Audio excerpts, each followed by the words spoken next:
Okay, All right, Oh, man. good reminder. All right, so 1046, Middle Creek Restoration Committee. Consideration of items not appearing on the posted agenda. Is there anything extra? No. All right. Number 3, board action, approve the minutes from February 6, 2023. I know you had those up earlier, Supervisor Sabatier. Didn't know if you wanted to go. I have a question. On the Mary Jo, minutes. go ahead. My understanding in the discussion of the property in the project that is for sale on Zoom, that the county was going to look into buying the property, not just making sure whoever owns it knows that it's part of the project.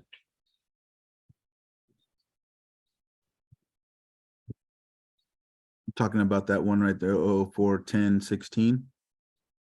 No, I think it. Yeah. Yeah. It was the two of them put together.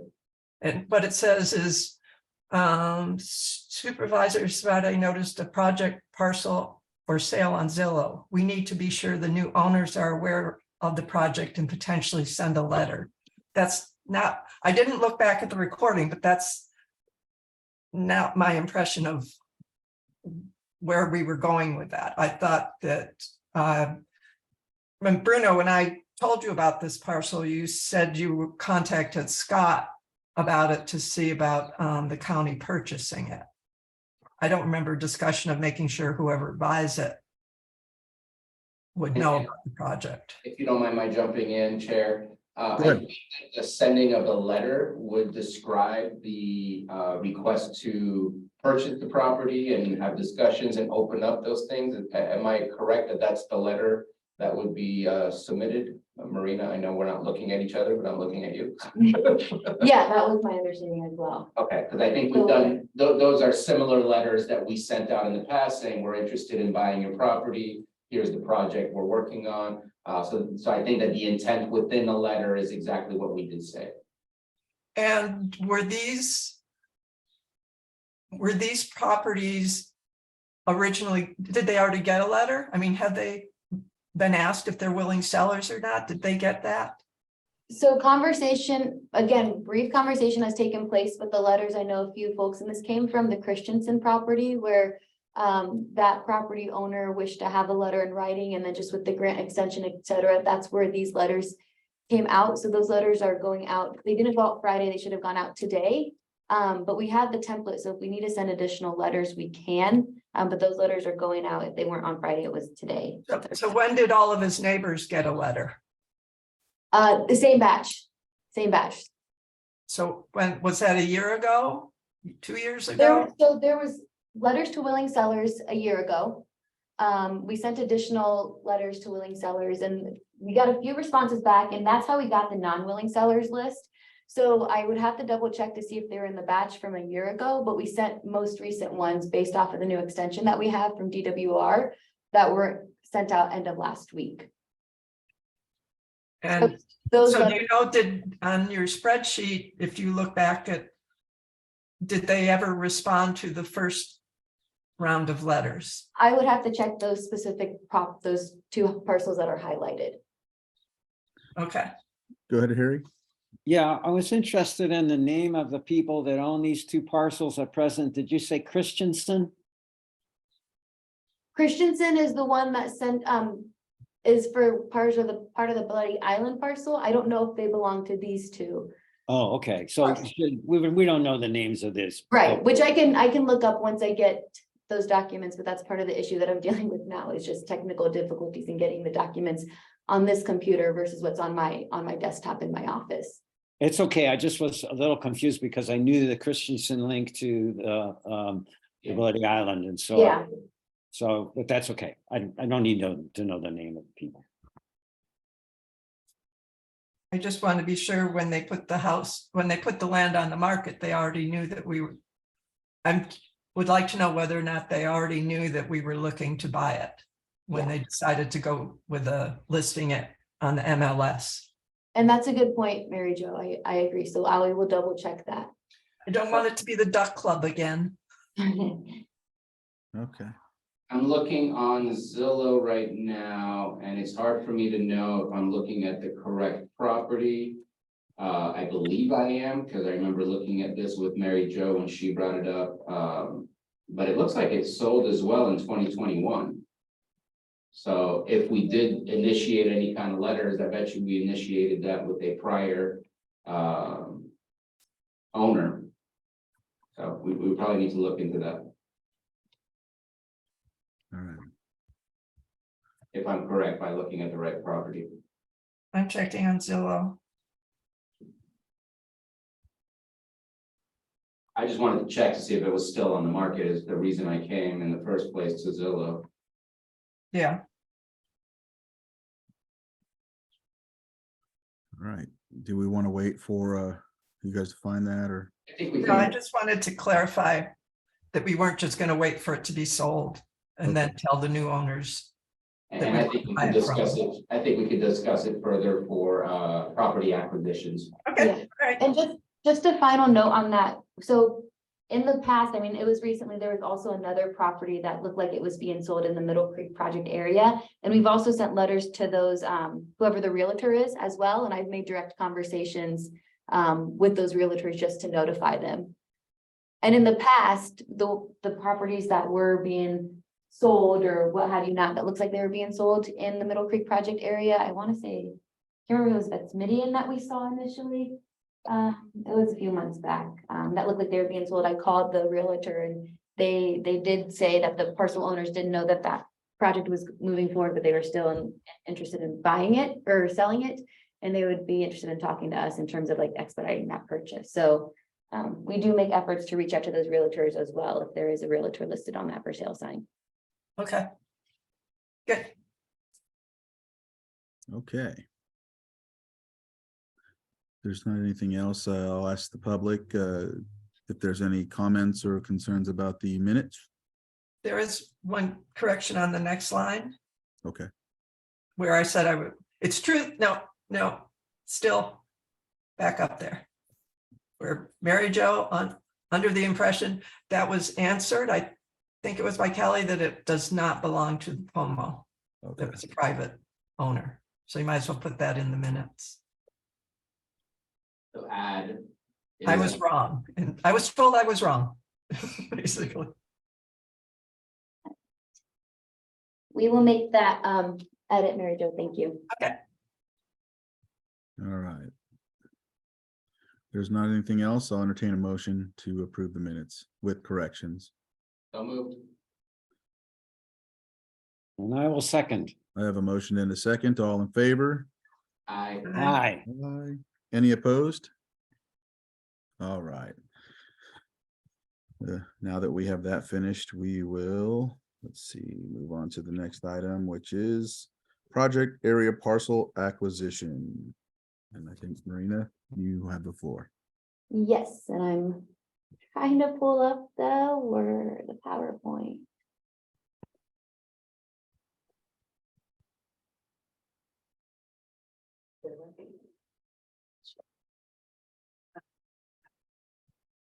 I didn't send to your other one.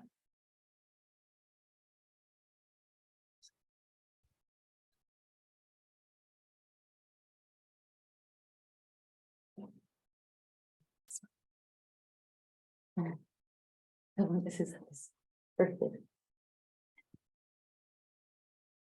Hey, I'm gonna stop sharing so she can share her PowerPoint, it's popping up. thank you. That took a whole team.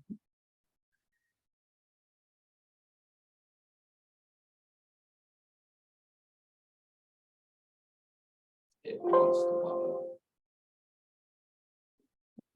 pop up.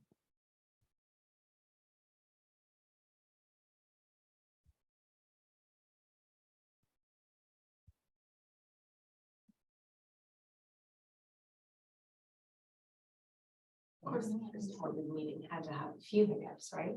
All right. We've been doing this for.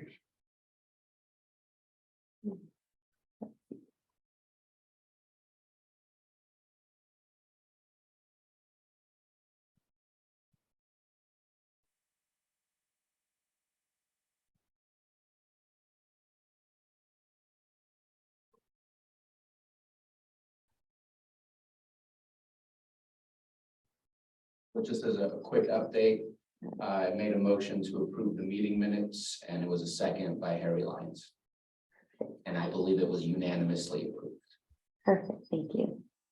And there was an amendment made to the meeting minutes Mhm. to say that Mary Jo's statement about the parcels being owned by tribal government was incorrect. Sorry, Mary Jo. Great, can you all see my screen now? Yes. Okay, cool. I'm hoping that's the last technical difficulties you experienced today, but I may have just jinxed us. All right, so we are now on agenda item 4, project area parcel acquisition, updates and next steps with parcel acquisition. So I have this broken down here and I'll walk through it. And then I have the names after the APN numbers as always, because 4 or 5 years working in this project, I still don't have all the parcel numbers memorized, but maybe that'll be my next step. We'll see. All right, so moving on, board approval, Board of Supervisors approved Sealy appraisal on March 28th. So that is very, very exciting. Right now, I am working with our consultants and the title company to work through escrow on that. I'm hoping by the end of month, early April. Crossing my fingers, not anticipating any hiccups with the actual opening of the escrow and moving that project along. Sealy's been very patient and working with us very closely to ensure that we move it along. So we're in close communications with the title company, the consultants, and the parcel owner on that. I would just say, moving forward, one of our biggest hurdles that we have in terms of the appraisals is the lack of a right-of-way agent right now for the county. Celia left us, and then the right-of-way agent that our county public works department has left as well. So the county is currently without a right-of-way agent. I am in the process of onboarding that extra help right-of-way agent that will really help us, but that is where we are lacking because I don't have an expert right-of-way agent to help me move these appraisals along. And the consultants that I do have, they do have right-of-way ability, but our current agreement with them do not necessarily have the right-of-way aspect of the work that we have allocated, because we did have a right-of-way agent. So I'm working on modifying their agreement, which the board will see, to hopefully expand services to get us more assistance when we currently do not have right-of-way agent right now. Okay, also going before the board and slated for April 25th is REC. The county just received, so if you folks remember, we had the Chandler appraisal, but we were working with our consultants and a surveyor to get a well house easement. Working very closely with the current property owner for their property and just getting that legal aspect squared away before I send that over to the state tomorrow for review. So now that we have that legal description for the well house easement, we will include that in the appraisal report, and that will be going out to the state by tomorrow for review. So the state should have Chandler in their hands here shortly. So going up back to the county reaching out, sending letters of interest, etc. We are doing, we're following this to a T and prioritizing this aspect of just sending out letters of interest, following up with non-willing sellers, and then just trying to engage community members who have not really communicated with us, or we haven't made the best effort to communicate with them, or it's been kind of a standstill between the notice of extension for the current grant agreement that we've received from the state. So with that, the county, we will be sending up follow-up letters to Heron, Khan, and Saba.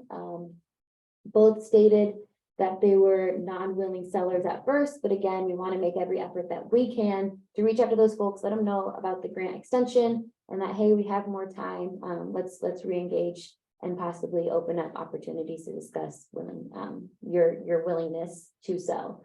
So we will update our tracker sheet depending on those responses and correspondence back to those folks.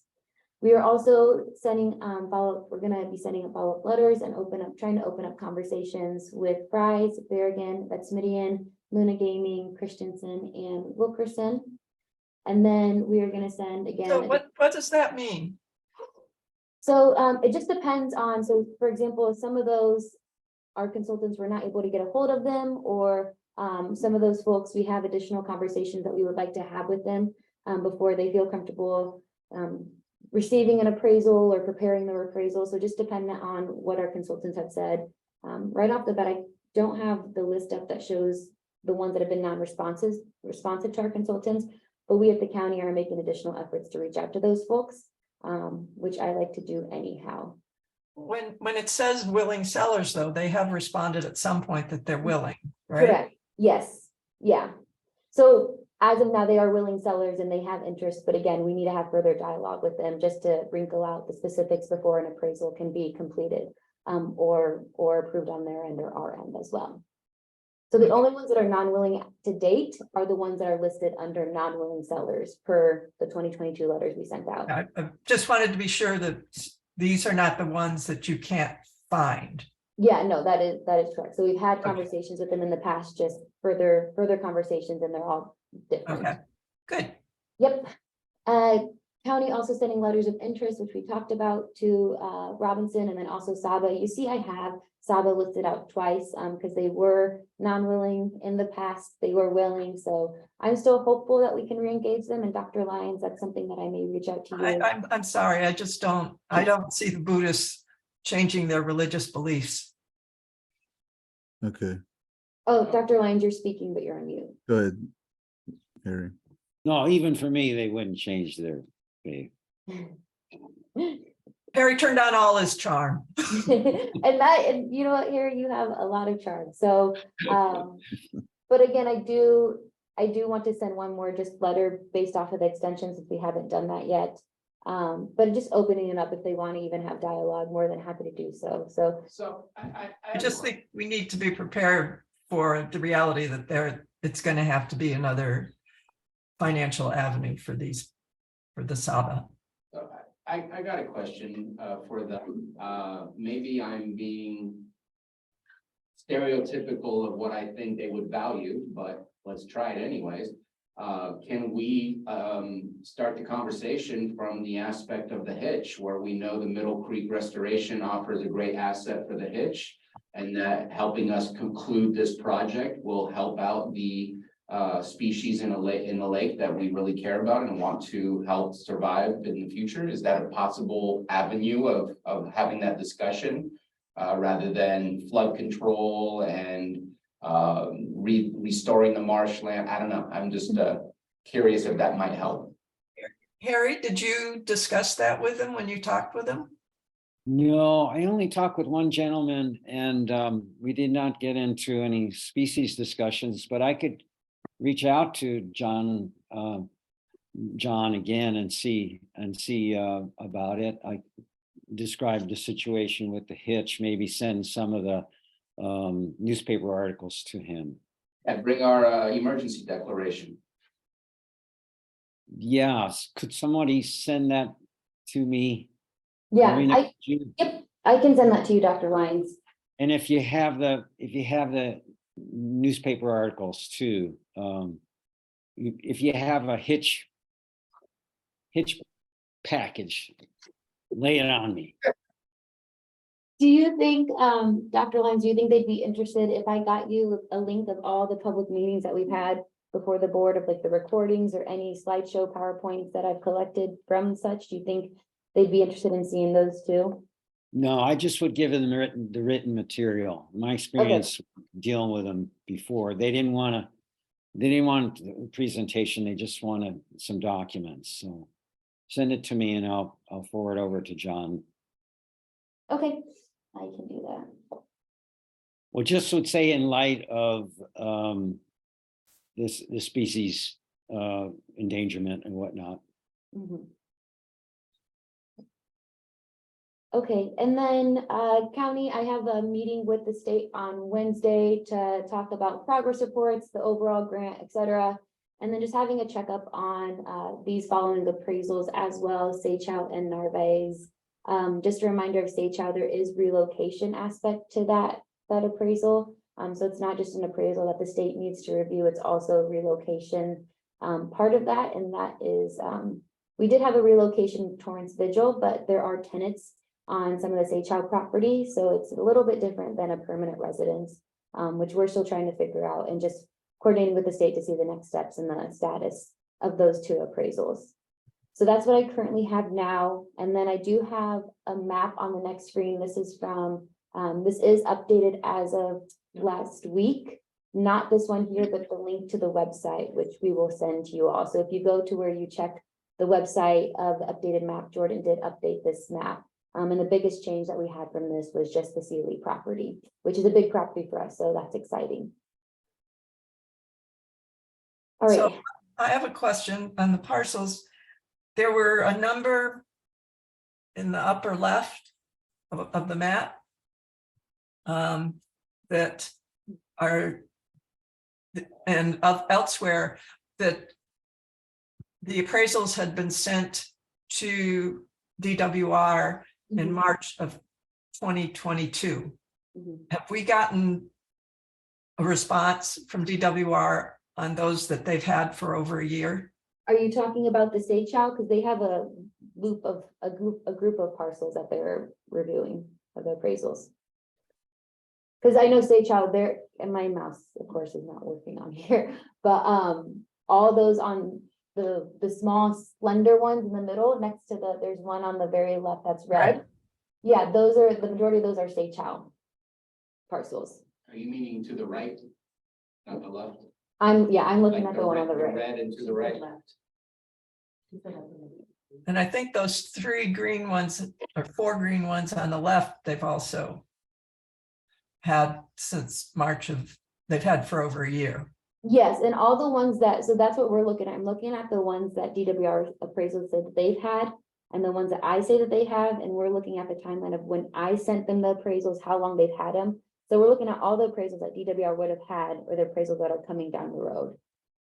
So in that contacting the state, you're trying to get updates from them on ones that they've had Yes, for exceedingly long period of time. yeah, and what I'm planning on doing after that meeting, depending on if there's follow-up action after that, but by the following week, I will send a report just to the committee on the status of that discussion, because I'd rather not wait until June. Especially if we need to have a special meeting between now and June, depending on the outcome of the state, then we can, but I will send a follow-up email or notice to the committee, and if folks are interested, to the listserv as well, just saying, okay, here's the clarification of when we send it, because that's what I'm building right now, is the timeline that I received the appraisals, the timeline of when those were sent to the state, any response that I've gotten from the state, and then any ones that I haven't heard from them. You know, when you talk, the land trust found Hook emphasizing the importance of this to the Hitch, Mhm. moved it up.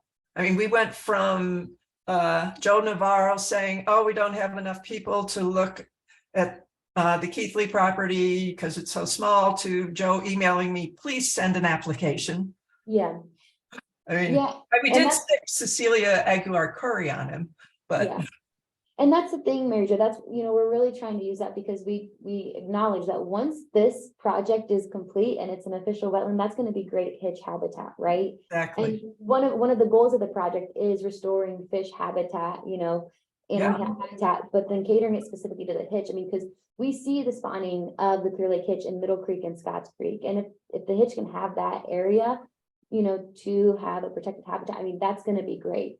So yeah, that's a good point that, we are moving forward, and as we're talking to the state, and I know that the Hitch has gotten a lot of attention from the state, which is great, and that's only gonna help us. Great. And you're gonna use that in your conversation on Yep. Wednesday as well? to say, hey, Absolutely. help us out, we have an Yeah. emergency, Mhm. get these things moving. Good. Yeah, So, this isn't, I guess, property acquisition, so maybe I need to wait till a later thing, but between our last meeting and this meeting, things have changed. The Bureau of Indian Affairs has approved of all of the properties that Robinson Rancheria submitted. Before there was a request, I guess it was a request, I think it was a request to see if Robinson Rancheria could have a seat at the table. The idea was, well, then that means we should open up to all other property owners, but now they're no longer a property owner in the sense that we're looking to acquire the property from them. We're more looking to partner with them at this point. And so at the next meeting, I think we need to understand and bring in Robinson Rancheria if they're able to come to our meeting and discuss what is the partner. We need to create the partnership, and we need to understand what does the project look like. Are we continuing exactly as is? Are we bringing back the ring levy and we can't make those decisions without them Right. having a place to discuss it with us. And I think we need to be prepared for when either the BIA or the Army Corps are ready to move forward, that we're saying, here's the plan. But right now, we need to make sure that we have a plan, because it's our plan as the county, not our plan as the partnership between Robinson Rancheria and the county. So I think that that needs to happen next meeting to at least start and begin those discussions. That's just my opinion. I don't know if any other board members feels differently about that. I have an opinion that we shouldn't wait 2 months. The Army Corps wants to know what we want to do now. And I don't think we should wait until June to start the discussion. And I would say then, I don't know where it fits again in the agenda, but if we need to create some sort of ad hoc committee to begin those discussions, I just wanted to at least bring it for the entire committee to be able to listen in and talk about it. But yeah, I don't disagree on not waiting 2 months. Dr. Lyons? Yeah, I wanted to know what precipitated this, this change. The first thing that you said, Bruno, was some change in the status of the land. What was that? Oh, it was approved from FEDA Trust. Okay, so they accomplished that. Mhm. So then work me through the logic. So now they're no longer private landowners. It's a piece of property held by the federal government now. Right. Is that true? I don't know how the process truly works. I thought it was owned by the tribe, not the federal government. If you look on the parcel map, it's owned by the federal government according to the parcel map, the Lake County parcel maps. If it's in trust, it's listed as the US government. Right. So following your logic and I like it, now they're not, they don't have a conflict of interest because they're not landowners. So they've lost this conflict of interest, which is really good. And now they can provide us, they can be at the table and provide us some direction in terms of the hydraulic solution or the ring levy solution, et cetera, right? Yes. So this is great. So I'm up to snuff. I'm up to speed on this, and I agree with Mary Jo that it might be nice for us to come to some to assist the tribes in providing information to the Army Corps. It's the Army Corps we'll talk about it later, but thank you. Do we want to talk about it when we bring up Army Corps? Do we want to make an executive decision now to maybe have a special meeting before the next Middle Creek meeting to talk specifically at this, invite Robinson to such discussion with an ad hoc committee? I think I don't mind the special meeting. My suggestion and direction would be meet with Robinson Rancheria with an ad hoc committee. Basically ask them, how do you want to be involved? Because there's been requests in the past. Again, there were property owners where right now I see it differently because we can't purchase a land that has been placed into trust anymore. That's just not the way it's going to go. So now they are partners in this project versus somebody we're trying to acquire property from. And maybe they want to be maybe they want a membership in this committee to have a voice in how this project moves forward, or maybe they just want us to meet every so often and may discuss it as partners. But I would ask that we have an ad hoc committee to ask them how to engage and how to move forward, and then come back in a special meeting so we can have a larger discussion. I think if that's, I don't know how other people feel about that. Well, Corolla's here. Corolla works, she's part of Robinson, the EPA department. Corolla, did you have anything to add to this, what we're talking about, or?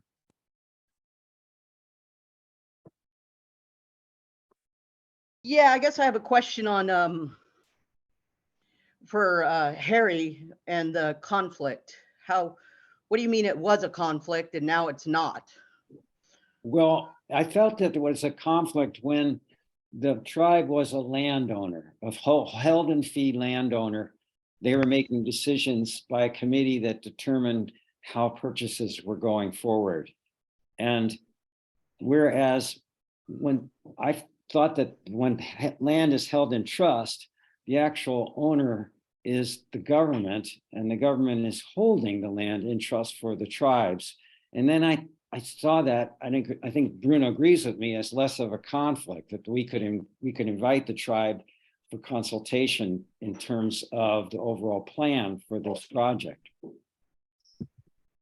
So somewhat like Okay. the ring levy situation before, because of the land that's in trust in front of the parcels, that where the ring levy, you can still see that area on the map. Behind it is trust land right there. And so I think that's. And I guess go ahead, Corolla. my concern is Robinson's always had trust land in this project. And you guys have not chosen to work with us as partners through this whole process. So I guess I have issues. And just to correct, well, no, you guys can figure it out on your own. But yeah, the tribe has always had trust land in this project and it has never been dealt with as a partner in this project. So that's the first issue. So I don't see where the conflict was a conflict other than the tribe, moving towards acquiring more land for their trust and their economic development. That's what tribes do. And that's the right. So I'm concerned about the ad hoc committee because I've seen the Bloody Island agenda item on there for over a year now with no outreach to the tribes that I've known. Maybe it has, maybe it's gone to upper management or the council and I've just not been privy to that conversation. And that's, the right of the tribe and the right of the council because they do make the decisions. But yeah, that's kind of where I sit with this process. Corolla, that's where I struggled. I reached out to Esther back when this started. She's gone now. And so I've been trying to reach out to the council. Maybe I should just go through you rather than trying to go through the council. I will work with the council this month and try to see what we can do about a conversation on the properties and where things are going and what's happening. So I'll work with council this month and work on that. Will it be in the Middle Creek Restoration Project Committee meeting? Probably not, because that's not a government to government. I'd rather see the tribe have a government to government conversation with Lake County about this.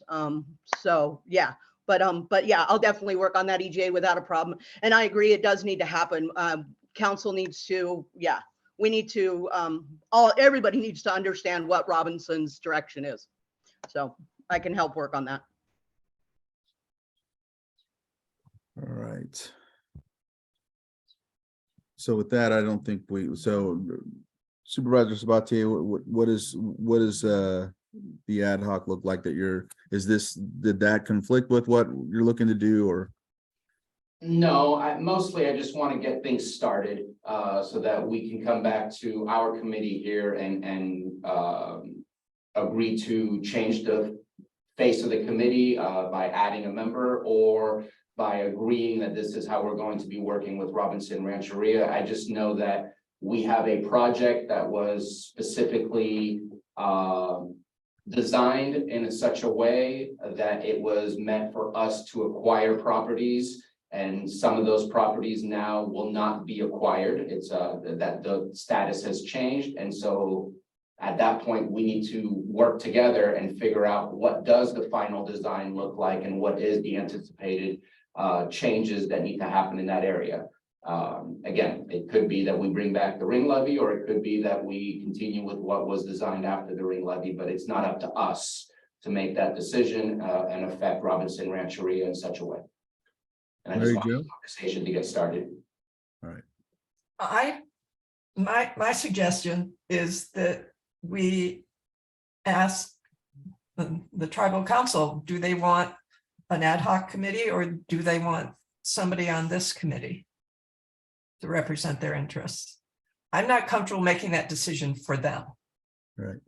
That's what I asked for us to have an ad hoc committee to meet with them and ask them how do they want to Okay, all right, as long as start with the us. final decision of their And participation. that to me would be a one meeting thing. Once we have that conversation, we should be able to come back to this committee and say, here are the changes we're asking to make, or this is how we're going to engage with Robinson Rancheria. Okay. Well, the long-term goal is for us to have a plan that both of us can sign off of, both the county and Robinson Rancheria. Okay, All right. So does that something we need to do now, or do we want to wait till further on the agenda? I would request that the chair and Marina work together. If you want an additional person, please let me know. I'd love to be a part of it, but I think that it doesn't require a large number of people to make those things happen. I think the conversation should be a simple agenda. Okay, so I think too, later on, I was gonna announce this, but I mean, since we're getting into it now, there's a meeting Wednesday in Sacramento that I'll be going to. And I know Marina's gonna, I think I sent it to you, Supervisor Sabatier, and it's about, let's see, let me find it real quick. It's a attendee list for an interagency meeting for the Middle Creek project. When Martha Guzman came out for the Sulphur site meeting, I talked about how this Middle Creek project, we talked about the hitch and how this Middle Creek project would provide a habitat for it. So she's reached out to Natural Resources or Wade Crowfoot. And so there's a meeting on April 12th at 4. And there's going to be, let's see, Region 9 for EPA. There's going to be Army Corps, Department of Water Resources. Let's see, Army Corps. So I mean, that might be a place to get this discussion started in that aspect. And then even, I think that builds one of our things to talk about, Marina, is how that looks, considering that the tribe has it in trust now. So what can we do? If there's someone there we can, talk to, especially considering the Army Corps will be there. I know that Corolla, I think she's going to be there too. It says that she's on the list. And so, yeah, I'm just excited about that meeting. I've been saying the same thing that everyone's saying here, that this area would provide a good habitat for the hitch. And so I'm glad that it's the discussion that's coming forward. yeah, And I believe you talked to me about that last Tuesday. And that I will be at the CSAC Ledge Conference over in Sacramento, same area, but I'm completely packed on Wednesday. Yeah. So, and then Corolla's mentioning too that she came out, Martha came out at the request of the tribal governments, and she also set this meeting up. The meeting was set at the request of the tribes. And I've also had follow meetings with her about, because I represent not only local government, but I also represent the tribes in an advisory capacity. And so that's why I was available to be with her on the meeting. She came out to visit with the tribes. And so, yeah, it's a good thing. And I'm glad that the tribes put that effort into it. I'm hoping that this can be an opportunity for us to talk about what we're basically trying to figure out here when it comes to partnership and land and trust. So yeah, just wanted to add that. And then looking at the ad hoc, I think Marina, you want to, well, we're meeting to set something up anyhow, right? And so maybe this is a way we can work on that as well. Yeah, you and I are chatting after this meeting, Supervisor Crandall. All right. Sounds good. And so we'll add the discussion about meeting with the tribe as well. And from what I'm hearing with Corolla's statement is that Corolla, you said something about government to government. Are you wanting something from the full board to the full council, or I'm trying to figure out what that looks like. Or like the last meeting we had, we met with the council. 2 of us did, I think. Probably something along that manner. I mean, you and Bruno are the 2 on the committee from the Board of Supervisors that have the understanding of the project. And so I feel, you guys have the most to offer the Board of Supervisors, or the council. I can ask them if they would want it to be a full government to government. I can't imagine that's necessary, as much as we just start talking about the project together and how we're going to work as partners. Once again, the tribe is a federal government, and we work with US Army Corps and BIA on this project because they are the oversight of the project. They're the federal government. So yeah, but nonetheless, yes, we have to be partners in this. Okay. And just the properties that the tribe has bought and put into trust, not all of them have gone into trust. One of them does still sit in the project area that is a fee property that will stay as a fee property.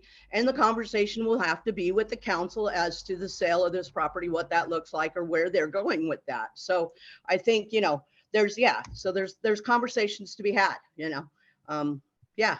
I Okay. can't believe you don't already know that, but okay. All right. I don't know which property it is that you're talking about, so. Yeah, there was one that they recently bought that was for sale a year or two ago, and they bought it on the open market. It's adjacent to the ones that just went into trust. Okay. Correct, Mary Jo. All right. You follow the map well. I study this map. All right. So I if wish we- more people did, because there's not a whole lot of properties in there.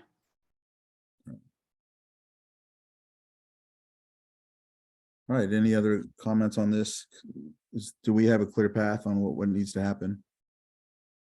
I guess I have a clarification. Just checking in for the idea of doing a government to government. Do we need to have, because you and I, Eddie, don't represent government, we represent ourselves and the districts we serve. Do we need to go to the board and get permission to meet in such a fashion? Or is it possible to meet in such a fashion in a more kind of an ad hoc way? Because we can't say we represent the county of Lake unless we get the approval from the board to do so. I mean, I think that with this committee intact, we did it last time, and I think that's, from what I'm gathering that Corolla said, that would suffice. I just wanted to check in. Right. Yeah, I think that would suffice, just having another meeting as such, right? Corolla, go ahead. Yeah, and I'll check on that right away with you. We're kind of on this 2-week vacation right now. Half council was off. Now the next half is off. So by next week, I will be able to get in front of them and ask them which they prefer. If they prefer the whole board of supervisors, or, you know, government to government like that, or just, you know, you, EJ and Bruno, you know, as representatives for the Middle Creek project. So Okay. I will find out from them next week on that for you. Okay, thanks. Yeah, because I'm anxious to move forward on this also. I'll put out another text or a call as well. All right. All right, so let's see. If we're clear there, let's move on. Yes.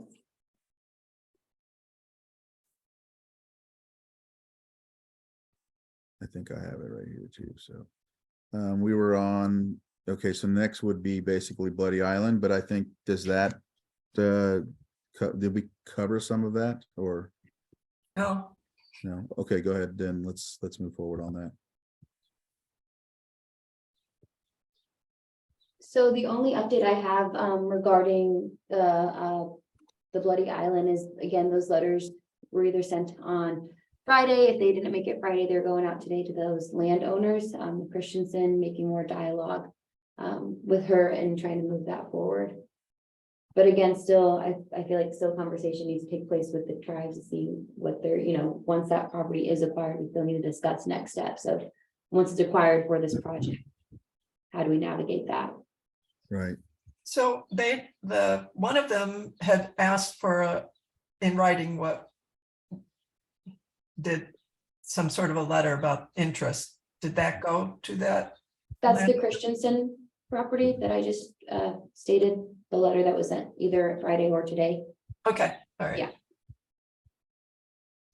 It's Chris, okay, gonna write that down. yeah. Christensen. her name is Jennifer. Yeah, Jennifer Whitfield, I know they used Whitfield. Whitfield, I believe that was their maiden name or. not Yeah, quite her maiden name was Christensen. Yeah. And that's just part of the island, right? Yes. And then the other part, the owners of the other part have also gotten a letter? Yeah, I sent those in tandem. Okay, All right. Any other questions or comments on this? Yeah, if I I want could- to, what's the name of the other folks, the other portion of the I- island? The name is not off the top of my head, Dr. Lyons, but I can get back to you on that. I wonder if the fate plans for Bloody Island should be included in the government to government consultation in general terms, talking about features of the Middle Creek Restoration Project, but also while the governments are meeting with the governments, it could be a discussion, at least the general one, about Bloody Island. You're talking about with the tribe? Yeah, Yeah, no, I think that would be a good addition to an agenda item to talk to them about. I know that when Tamaj was coming to the meetings, he was saying something about a co-management. Yeah, the Department of Water Resources, that money is usable for the Bloody Island purchase, even though the island is not part of the project as plotted. Well, and that's what I'm double checking when I meet with DWR this Wednesday. I'm hoping that that's something Supervisor Crandall that might come up during the discussion later in the day Wednesday as well. Because even though that property is technically not in the project area as defined by DWR's grant, it's gonna have to be because, you know, once acquired, it's gonna be an island again. So it's in the middle of the project area. But as DWR has it outlined now, is it's technically not in the project boundary. And, you know, we worked on with the whole resurveying of the property. That was one of the questions that came up. And from our brief discussion with DWR, it didn't seem like there was going to be any pushback on that. They understood that. So it might just need to be, especially as we're amending the agreement based off the extension they gave us, that might be something that we need to make clarified in the current extension, which I would like to see clarified. Thank you. Mhm. all right. So I don't disagree that this has been on our desks for quite a while, this agenda item, and I'd like to request that I can't control the property owners from meeting with you or forcing them to meet with you. But I'd like to see a little bit more action to get to a meeting, to sit down with them and have those conversations. And so I would like to request that those meetings take place prior to the next meeting. And of course, let us know if there was no response or a no response or things like that. But I'd really like to push forward and make sure that these conversations are had between now and next meeting. Do we want to identify someone from the ad hoc to take the lead on setting up those meetings? I'm more than happy to, but I don't know, Supervisor Crandall, if you want. I know that I Corolla. tried before and she, Christensen, or she wants to hear directly. And I told her, like, I am from the county, but I think she likes having documentation from the Department of Water Resources. When you sent the letter, did it ask her to reach out to us? I know we looked at it, but it's not at the top of my head.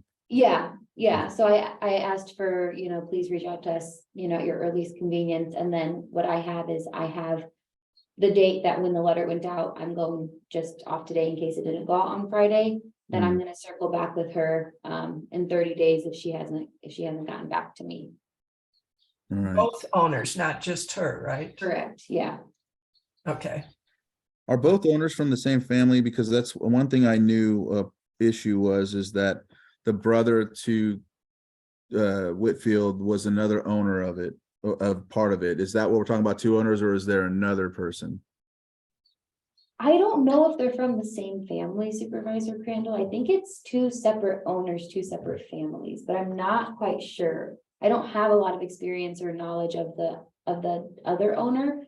I'm more familiar just with Christensen and that property owner.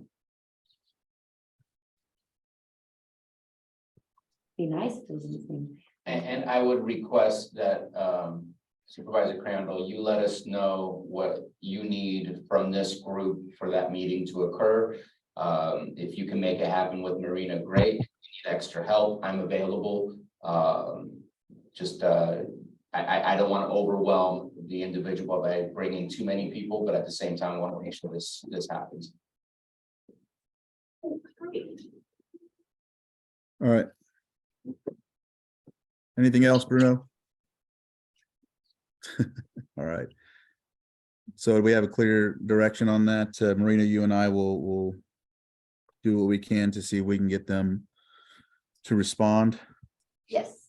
All And right. then Corolla, please feel free also to reach out to me if you need anything from my end, any updated maps or anything in writing. I'm more than happy to also address that on behalf of the Watershed Protection District. Okay, thank you.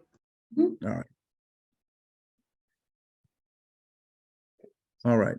Let's see what we got next. Department of Water Resources. Marina, you said you were going to speak to them. Yeah, so I have a meeting with DWR this coming Wednesday. From my understanding, they're also going to be at that meeting later on in the day, Wednesday. And then we are also planning on having DWR actually come out to the project site in the next few months. Now that the rain has hopefully calmed down a little bit, they've actually sparked interest in making a visit. So I know in the past we've had Army Corps come out here and do a visit with the Middle Creek Project Committee. Same with some of our representatives from legislative. So if that's something that the Middle Creek Project Committee, we might call a special meeting to that. But that won't be until I'm expecting into what in March or May or June that actually take place. So if we need to set that up as a special meeting, we can. So be on the radar for that. So I think with this special meeting, there's going to need to be a couple subjects when we have it. Obviously this one, and then of course the last subject as well. So. Yeah, and I know that during the last meetings, we were able to use, I believe that was the land trust property to have the meeting when we were able to look at the maps provided by Dr. Lyons. So that was very beneficial. So I might reach out to kindly request to see if that's an availability as we coordinate this meeting, because I agree it's going to be a majority of the day thing where we actually get out in the field, see the project area, but then also sitting inside and looking at some documents outside elements. So. All right. All right. Any questions or anyone want to discuss further about Department of Water Resources, California? Again, I know they'll be there Wednesday, so we'll definitely bring up some things. I think it's just an hour meeting though. That's the, let me see. Yeah, it's a hour meeting. And Chair, just want to make sure you're aware, we do have a public member that walked into the room here. I believe Paul is your name? Cool. Yes, Okay. wanted you to be aware. Okay, excellent. All right. So not hearing anything, let's move on to the next item. Yeah, so our next item, there we go, is project area property maintenance. I have some really cool images here, which I'll let Jordan B. in Water Resources Program Coordinator elaborate a little bit on. But we've talked a lot now about our hidden cameras, right? To try and prevent illegal dumping. And I just wanted to cut out some of the imagery that we've gotten from said cameras. You can see the imagery is really, really good and clear. My pointer is not showing up on the screen, but the image in the center is a truck. We do have imagery of the license plate, a lot of imagery of the license plate, which you can see very clearly, but I did not want to put those in the slideshow. But you can kind of see faces too. And in this image and in the other images, you see the faces very, very clearly. What you can see in the back is a chair and a couch and other material that I'll let Jordan elaborate a little bit on. And then the bottom picture right below it, you see one of our water resources technicians, Mitchell Breedlove, who is cleaning up said dump site from said truck that we caught on camera. So that's really fun. And then the image here on the right-hand side and the upper right side, it's pink. You can see if you look to the very right of it, there's a person standing there with some beer cans, and you see a truck in the back as well. And we have clear pictures of that person's face too. They came out with a 12-pack of beer and left without it.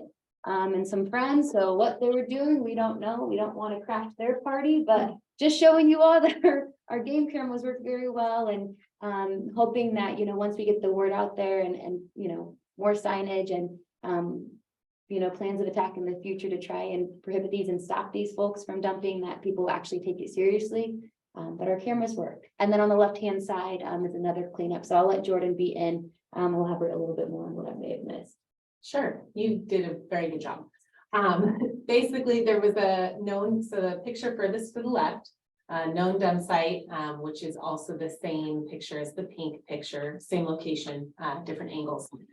We worked with roads department to have a bunch of kind of gravel debris, or I don't want to call it debris, just material placed there to help block off that section of road. It's actually been working better than we thought, but sometimes it still is breached. But we do have cameras there, and I think that our public is becoming more aware of that. So the folks in the red Dodge there, we were able to contact them and work with code enforcement and charge them for that dumping fee, which we're really happy about. And How much did they have to give? oh, okay, so you ready for this? All the material that they dumped that we then picked up and took to the dump cost only $30.70. So not only did we decide to charge them for that dump fee, we charged them for our staff time, which was a little over $300. So hopefully they hear that loud, and they're known offenders. That's how they were also so easily found through code enforcement. So yeah, we're working hard out there, and we are out patrolling really like often. We're there all the time. We don't have a set schedule on purpose because I kind of want it to be a surprise. But yeah, we're making our presence known, and we're trying to keep that area clean. We really need dumping ordinance Yes, when yes. you add a fine to that so that it hurts. That's exactly It it. shouldn't just be a nice, you pay for all the stuff we used and did for you. Yeah. It should be Like and over $1,000. Yes, absolutely. I agree. Yes. Yes, We're getting to there. yep. And another thing as it relates to project area maintenance, that the reclamation pump, we call it, on the former Steve Jones property, it wasn't working before. It's working. It is working now. We were able to get Davis Machinery out here and restore that pump. So now it turns automatically on and off. And I know that it was an area of concern with vector control just because it was perfect habitat for mosquito hanging out. So they had some questions about that. So that reclamation pump is working right now. And there's a camera there too. And there's a camera there too, because we've had folks try and break in and into that structure as well. So Can't have nice things. can't have nice things. All right. Well, I'm glad we got somebody. Yeah, no, I always assumed that ordinance 3078 was about dumping, but it's not. It's about the collection of it. That was passed in 2018. So it's mainly people's homes or somewhere along or properties. But you're right, Bruno, we need to do a dumping ordinance rather than, because I thought that the 3078 covered it. It doesn't necessarily. So, yeah. And a question of clarification, that dumping ordinance, is that the one where if we find 3 pieces of trash with their, okay, 2 pieces. 2 pieces of trash 2 pieces. of mail with their address, then we can go after them. So that is very common in the Middle Creek area. Lots of people just dump their trash and it has cut up IDs, all sorts of different, mailing address on there, the same person. So, I will talk to you about what I'm working on right now. okay, I think that you might be interested in that. okay. But yes, we need to bring something to be able to do that because we don't have that yet. It's just been passed around right now. I think it's in Maria's hands. Okay, Yes. great. We had talked about that as well. So, thank you to Water Resources staff for staying on top of that and cleaning up all that trash, which I know is not fun. But glad we were able to get something from it. Right. All right. Army Corps. All Yes. right, Go ahead, Dr. Lyons. I was just gonna say, I was gonna pass you the baton. very nice. I've had the discussions with Dylan Van Dyne, who is our project manager. And in short, the Army Corps is pursuing now a validation study. And that is a study allowing them to acquire funds. And the funds are to continue coordination efforts with the sponsor, that's us. So they're doing a study to acquire funds to coordinate with us in the coming months. And then what they'll do is they will fund a project delivery team. That is, people from different aspects of the Army Corps in order to determine what type of documentation is required to move forward into design. So let me go through this with you. This is really a lot of steps. They're doing a study to find the funds, to coordinate with us in order to determine the type of documentation required to move forward to design. And design is what we've been calling PED, pre-construction engineering and design. That's the details. While that's all happening, they need information on us as to whether we want drastic changes to the original plan as described in Chief's report in 2003 or 2004. So they will be connecting with us, and they will, I assume they will be connecting with the tribes as well, because that's important. And so they're in motion, and they're in motion because of the earmarks. $750,000 worth of earmarks has got them in motion. So this is good news. From our end, we should make as many decisions as we can in the ways that we want to make them. So that's what's going on with the Army Corps, actual validation study. All right, Supervisor Sabatier? Yeah, quick question for you, Dr. Lyons. Has this letter been sent, or are you waiting for approval to send it? Oh, the letter. There's also the letter. Thank you. There's also the letter of commitment that hasn't been sent. I'm looking for someone. I sent it out to you to proofread it. Mhm. Looking for someone in the county for staff to put it on a letterhead and to have it signed by the Board of Supervisors. So I think that that's easily done. The only thing that I would say maybe we need to change on your letter, and I didn't think about it the first time I read through it, is this is being sent to the Army Corps, which is a federal department, and maybe telling them we're using cannabis tax funds to pay for it may not be the best tactics, since they may not recognize it as legal money. Excellent idea.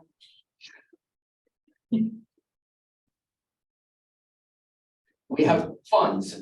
We just won't tell you how we got them. Exactly. Magic. Okay. All right, And so are you saying that you want EJ and I to work to put this on the board agenda as like a letter of support that's signed then by our board chair? Yes. It is a standard thing we do once a year. It's just something that, a knee-jerk thing that we do that they check off.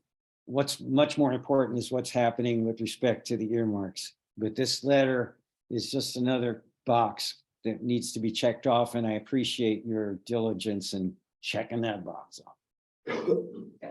And Supervisor Spati, I may have the material that we've done in the past, like the draft, like the board memo that we've used in the past. I can check and send that to you just so we don't have to. Let's not recreate start it. from scratch. so the statement about the cannabis tax situation, do you think that they won't accept it because of that? Is that what you're thinking, Supervisor Sabatier?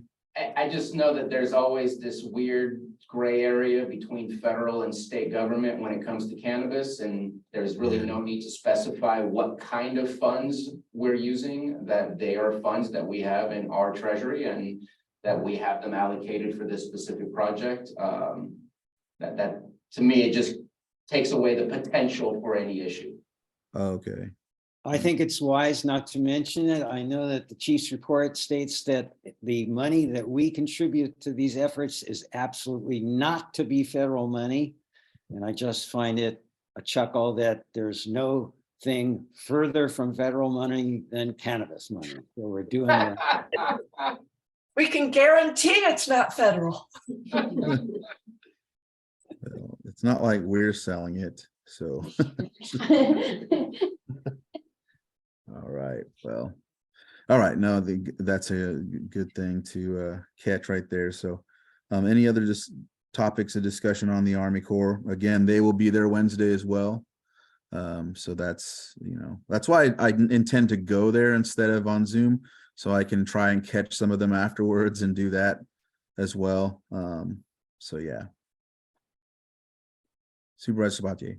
I know it says updates in our agenda, but I think that maybe having a motion to approve this letter moving forward to the Board of Oh, yeah. Supervisors might be beneficial for the meeting minutes. Yes, so you want to make that motion? Yeah, I move to approve this letter with the changes as stated and get this on the board agenda as soon as possible. And I'm thinking either by, is there a deadline, Dr. Lyons? No, it's just a spring letter. I think we could probably get it on there within 2 weeks. The 25th. Yeah. We have traditionally sent it in April. We'll get it done. All right, so I have a motion. I And I'll second. second it. Oh, go ahead, Mary Jo. We'll give it to Mary Mary Jo as a second. All in favor? Aye. Aye. Any opposed? All right, motion carries. So we'll get that letter to the board within the next couple weeks or so. Item 9.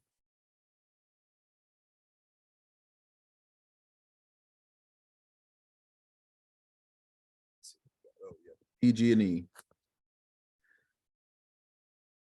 I know I don't have any updates with PG&E. We're dealing with them on another thing, right, Supervisor Sabatier? So, No updates from me either. yeah. And I don't have any updates with PG&E. Anyone from the public have anything maybe, or something of the like? All right, not hearing any, we'll move on to item 10, legislative. I don't have anything. When was our last quarterly that we submitted? So we're gonna finish sending all of the reports. I believe I sent the last one to Dr. Lyons for Army Corps. We're finishing up the reports today to send out to DWR by tomorrow for review and approval. So I'm hoping that by our meeting, we'll have at least the thumbs up of those final quarterly reports that I'll then send to you and Chair Crandall to send to our friends at Legislative. Okay. But again, our priority now, and the emphasis that we're really working with now is the declared local emergency of the hitch, and that's really the stance that we're taking. So this is more.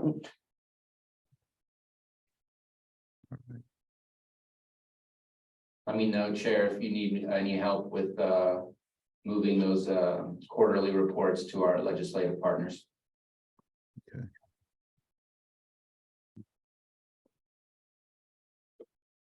All right. Project funding. The only project funding that we currently are dealing with is just our project funding from DWR for parcel acquisitions. We still actively keep our eyes out for any other potential project funding. So committee members of the public, if you see anything that might be beneficial for us as it relates to project funding, always happy to take those requests.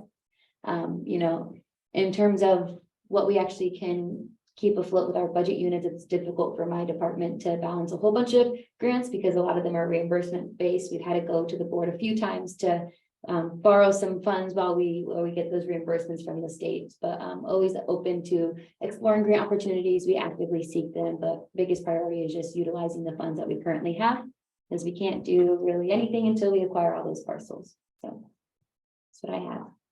Supervisor Sabatier? Yeah, quick question.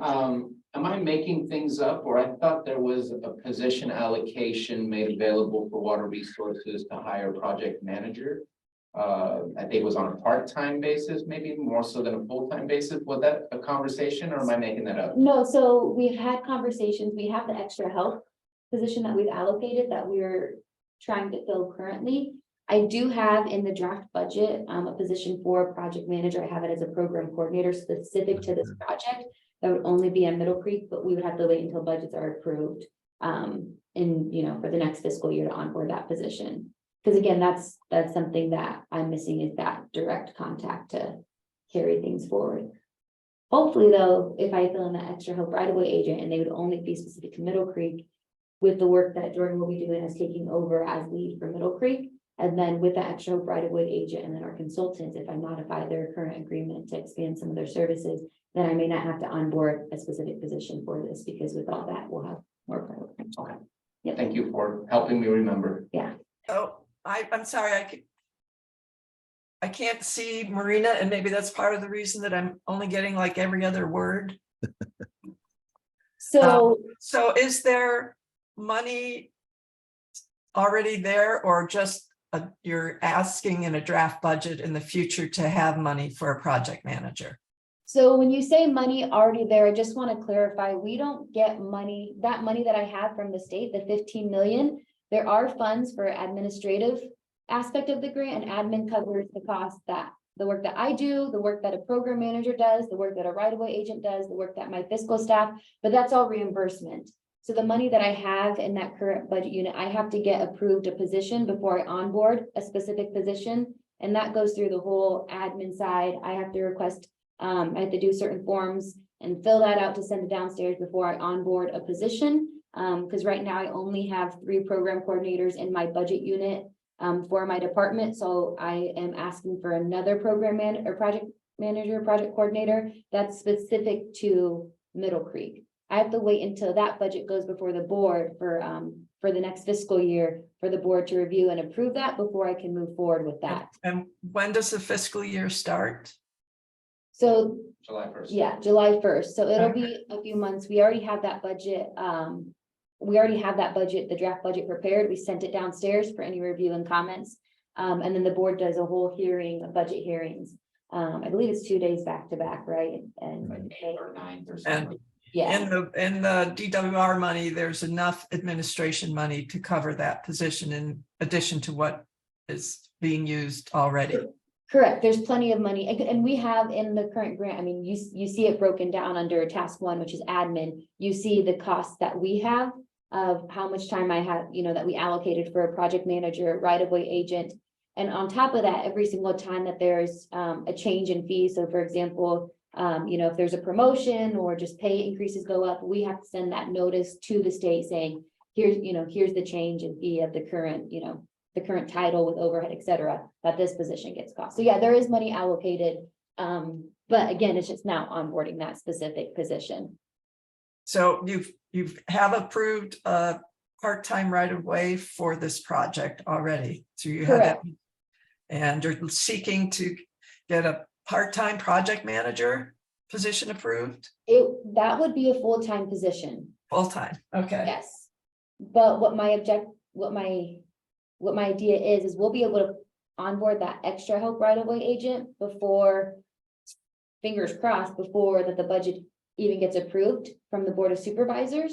And then I am amending the current contract services just to see if there's way that we can expand monuments so they have more ability to do more of the right-of-way work. Because once I even onboard a right-of-way agent, I'll have to get them up to speed. If they're not familiar with the project area and the location, get them up to speed of the actual project.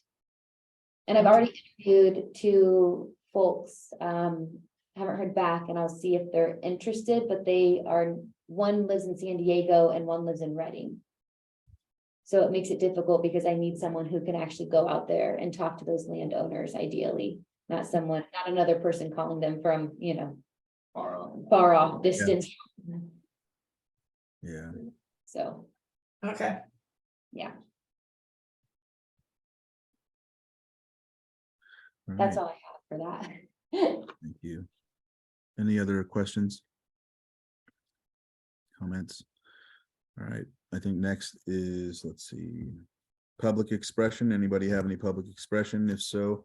No, I believe we have Caltrans, Supervisor Crandall. Oh, yeah, I totally thought that was PG&E for some reason, because they're kind of, Yeah, Caltrans, sorry about that. You're good. Okay. I don't have anything regarding Caltrans. Okay, neither do I. No updates. All right. Now would be public expression. And I see Paul Kolb has his hand up. Go ahead. You have 3 minutes. Thank you. I'm Paul Cole from Upper Lake. I live right near Clover Creek in Upper Lake, the original Clover Creek flowing through Upper Lake. And I have been aware for 30 years that the original Clover Creek, which existed for 10,000 years, was blocked off and diverted in the 1880s by people from Upper Lake. And that original creek flows right through the middle of the reclamation project, the Middle Creek Flood Damage Reduction Project. It is the heart of the project, the heart of that watershed. And I have designed 2 different ways to restore the original channel of Clover Creek, to go into and through the Middle Creek project all the way to the lake by itself. I have a 6-page plan I designed with all the information regarding those ideas. I have tried to submit it to everyone on this board and to people in the public as much as possible. And I would like to read, until cut me off after my 3 minutes, I'd like to read the first 3 paragraphs of my plan, please. Downtown Upper Lake has been flooded numerous times over the years, most recently in 2005. This happens whenever Middle Creek fills to the top of the levees. It overwhelms the flow of the smaller Clover Creek south of the town and literally makes Clover Creek flow backwards underneath the Highway 20 bridge into downtown Upper Lake, overflowing its banks and flowing into downtown until the water level downtown is the same height as Middle Creek is inside its channel. It is a failure of the engineering design of the Middle Creek levee system to be able to perform adequately under the worst possible conditions. This flooding will occur every time Middle Creek fills its channel. The Clover Creek channel south of town is a man-made diversion of the original 10,000-year-old creek. It was made by 2 men from Upper Lake in the early 1880s. The remaining channel leading all the way to Clear Lake was starved of most of its water and dry. This diversion could be blocked and the original 3-mile-long channel of Clover Creek all the way into Clear Lake can be easily restored along with the ecosystem of the reclamation area and the cherished Bloody Island, and the restoration of one of only 4 creeks still being used that contains spawning habitat for the threatened species, the Clear Lake hitch. If the original channel of Clover Creek to Clear Lake is restored and the diversion disconnected from Middle Creek and blocked, Upper Lake will be permanently protected from flooding by Middle Creek. The original 3-mile-long channel, except for some areas that have been filled and bypassed with irrigation canals, is still in place and needs little restoration and could easily and cheaply be included in the Middle Creek project. If it is not, Upper Lake will be perpetually subject to flooding by Middle Creek. This work must be done. The cost of not doing it and continuing to risk Upper Lake is vastly larger over time. The last flood in 2005 cost hundreds of thousands of dollars. I will stop there. I appreciate everyone listening to my input, and I urge everyone, please readopt the original channel of Clover Creek and restore the hitch habitat and restore the reclamation area. Thank you for your patience to listen. Perfect timing, Paul. The clock went off right when you said thank you. All right. Is there any other public expression? All right. With that, non-timed items overview of the Brown Act and Yes, Yeah.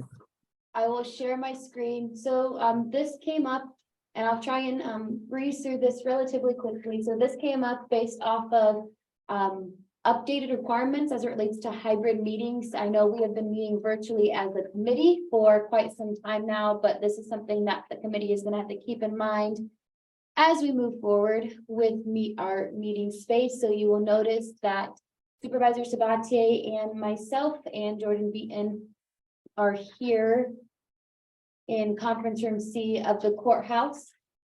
And I'm going to go ahead and I'm not going to read all of these slides. These slides were taken from our county council when they gave an update. I encourage you all to take a look at it. It took place on the February 14th Board of Supervisors meeting where they did the entire overview of the Brown Act. There's just a few things that I do want to highlight here if I can maybe not move that. There we go. Can folks see this? Okay. Yes. And I've been blaming Governor Brown. No, no, not Governor Brown. It is very close though. All right, so what is the Brown Act? So the Brown Act was authored by Ralph Milton Brown, not Governor Brown, a Central Valley Assemblyman. The Brown Act was passed in 1953 to safeguard the public's right to access and participate in government meetings within the state of California. So the Brown Act is found at California Government Code 54950-54963. I'm not going to read this entire thing, but basically the intent of the Brown Code is to ensure that when we have meetings, such as our Middle Creek Project Committee meetings and meetings that benefit the public, that everyone has an opportunity to have a voice at the table and be informed of what is going on, the next steps, etc. Let's see, and then it goes further into the intent. So when I send out the minutes, I will also just send this slide too, so folks can have a better idea and do a deeper dive of the Brown Act. There's just a few things that I want to highlight. So who is subject to the Brown Act? All governing board of local government agencies. So our Board of Supervisors, the Board of Directors of the Watershed Protection District, the advisory and standing subcommittees created by such governing boards. So our Middle Creek Project Committee is a board appointed committee where we have folks appointed by our Board of Supervisors. So therefore, we at the Middle Creek Project Committee are to comply with the Brown Act. Now, what is a meeting? I know there's questions regarding what is a meeting, what qualifies for a meeting. A meeting is defined as the majority of the members of a legislative body present at the same time and place to hear, discuss, or deliberate government business. It's also defined as a congregation of a majority of the members, which involves any aspect of that decision-making process. It triggers all Brown Act requirements. What is not a meeting? Conferences, training, seminars, community forums, and the meetings of other government bodies. So for example, if we were to attend the Western Region Town Hall and give an update, they do comply to the Brown Act, I believe. That's correct. Yes, they Okay, do. great. Yeah, but then, for example, if I were to go give an update to the Western Region Town Hall in Middle Creek, we would not require all the other Middle Creek Project Committee members to be there in that aspect, unless you all wanted to. And then social occasions. So I want to highlight here what to avoid. A majority of members may not use a telephone, email, fax, internet-based social media platform, or other electronic means or devices or an intermediary to discuss, develop a consensus agreement or decision. So Mary Jo, myself, and Dr. Lyons cannot have a call to discuss anything that relates to our Middle Creek Project Committee and move forward in steps that is not in a public setting. Also what to avoid, the possibility of a serial meeting. We heard that term. We've heard that term a few times, not in this setting, but when it relates to county public meetings. So a serial meeting may occur through a series of communications, each of which involves less than a quorum of a legislative body, but which culminate in communications involving a majority of the body.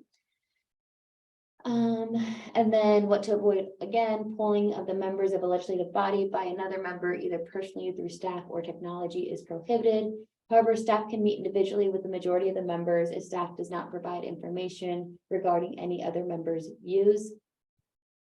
And then notice of requirements. So just to go on, also what not to avoid, if I send any meeting material to the Middle Creek Project Committee, a member cannot respond all to the Middle Creek Project Committee agenda regarding an item on the material on the agenda. They have to wait until we have that public meeting to bring that forward. And then also just agenda requirements. In addition to the notice requirements, each addenda must contain a brief description of every item to be discussed, including closed sessions. We don't have closed sessions in our Middle Creek Project Committee meetings. We do have ad hoc committees, and those agendas are posted with a similar format as our regular meetings. Those descriptions must be clear enough to be understood by members of the public, and each agenda for a regular meeting must include time for public comment. Another agenda requirements, the agenda is a promise to the public by the legislative body. This is what will be discussed, acted upon. Keeping within the boundaries of an agenda item description is the way the legislative body keeps that promise. So after every email we send to the Middle Creek Project Committee and the listserv, we always have at the end, if you want something on the agenda for next meeting, send the agenda item request to this email and we'll make sure we get it on. Folks do have the opportunity to submit public comments or bring up, non-timed items, but non-timed items, but unless it's not on the posted agenda, the committee cannot have further discussion or elaborate. We have to wait until the next posted agenda item. Let's see. No action / discussion shall be taken on any item not appearing on the agenda. More agenda requirements, and here's really where I want to get into the bulk of this discussion. Location of meetings.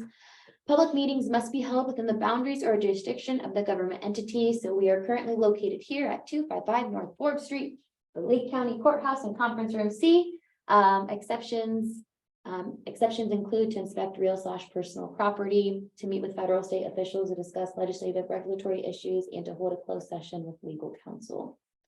Rights of the public. All members of the public have the ability and the right to address the legislative body on both agenda, public comment, and non-agenda items, which is public input. Public input includes any member of the public may address the legislative body at regular meetings on matters not appearing on the agenda if the matter is within the jurisdiction of that body. We had a perfect example today. And then public comment, any members of the public has a right to address the legislative body at any regular or special meeting on any item on the agenda. More rights of the public, unless subject to a closed session exception, to have meetings of the legislative body open in public, to be accommodated if disabled to ensure access and participation, to obtain copies of all written materials which are distributed to the board except for privileged materials, and to be able to audio and video record and take photos of the proceedings or broadcast them unless doing so creates a disturbance.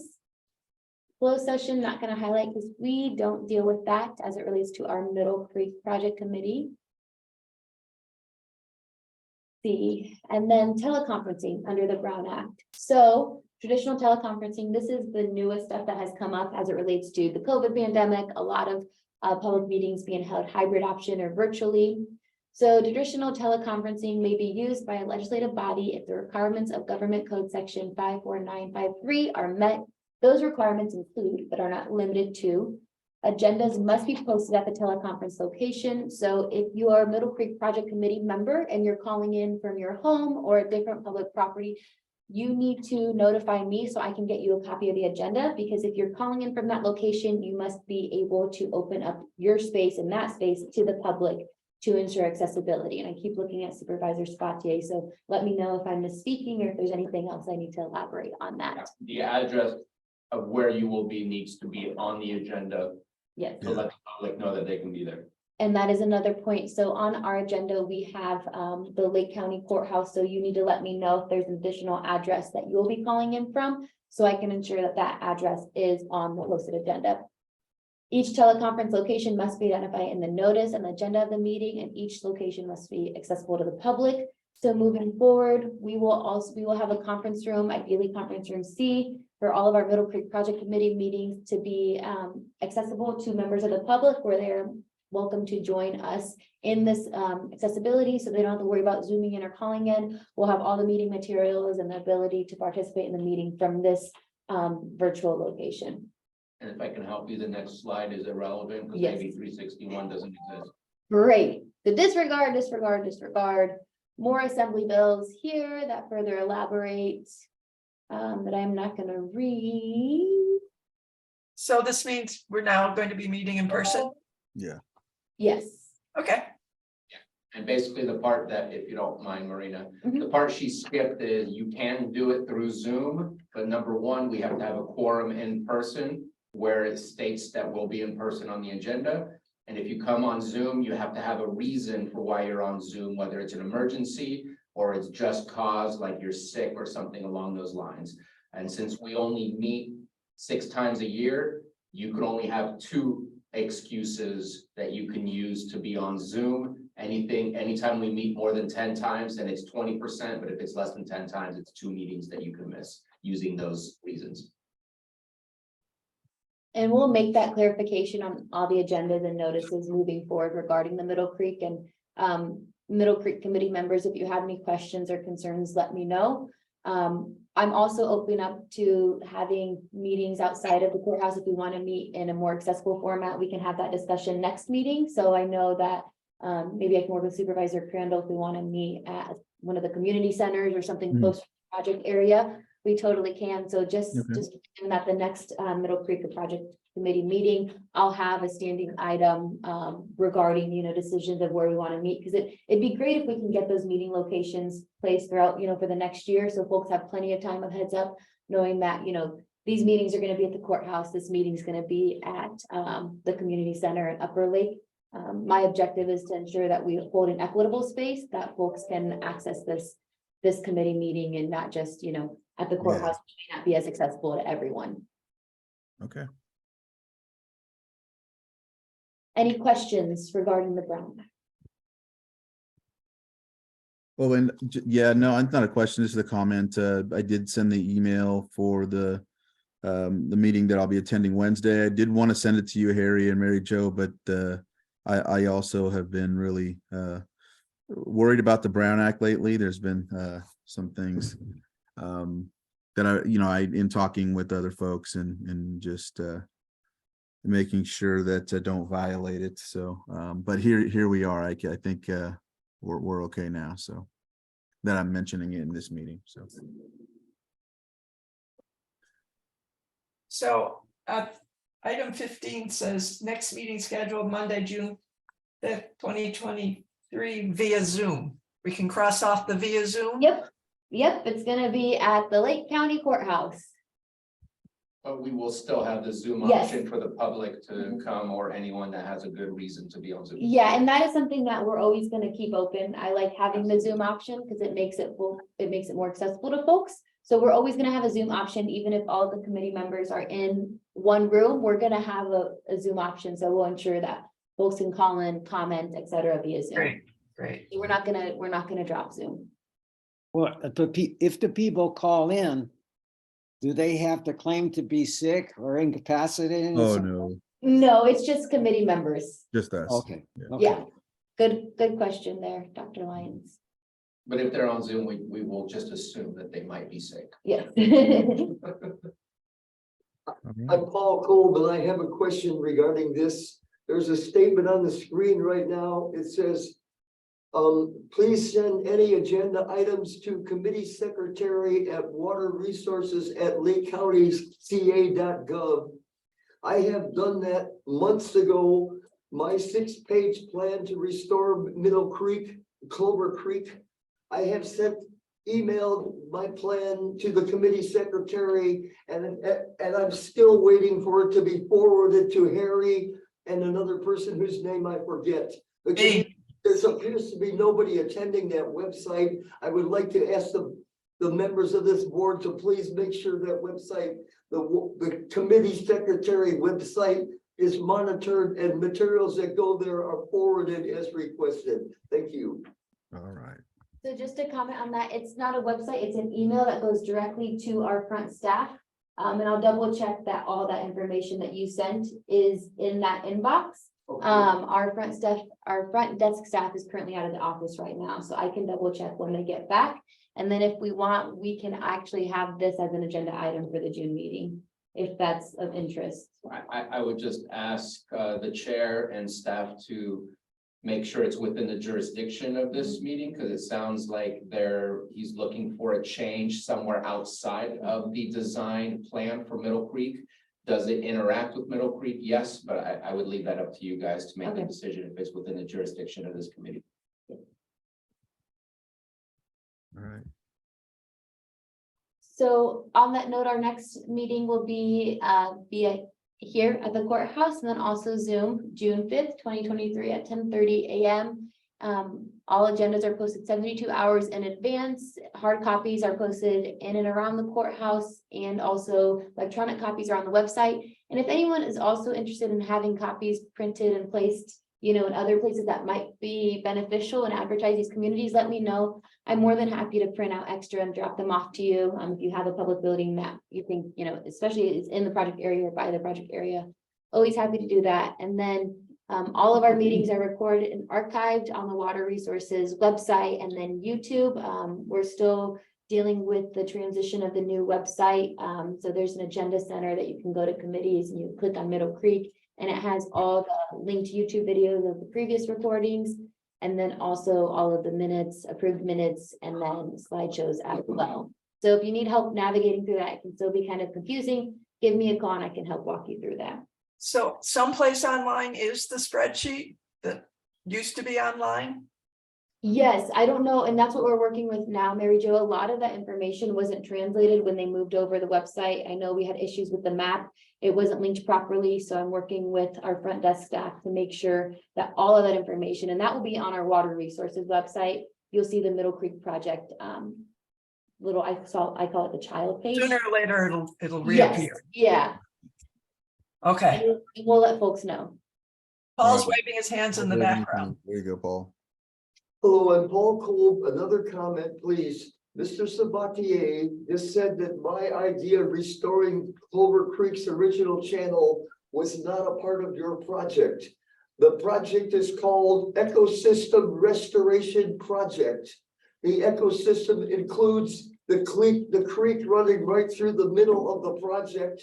I differ with Mr. Sabatier. My plan is integral to the ecosystem of the Middle Creek project.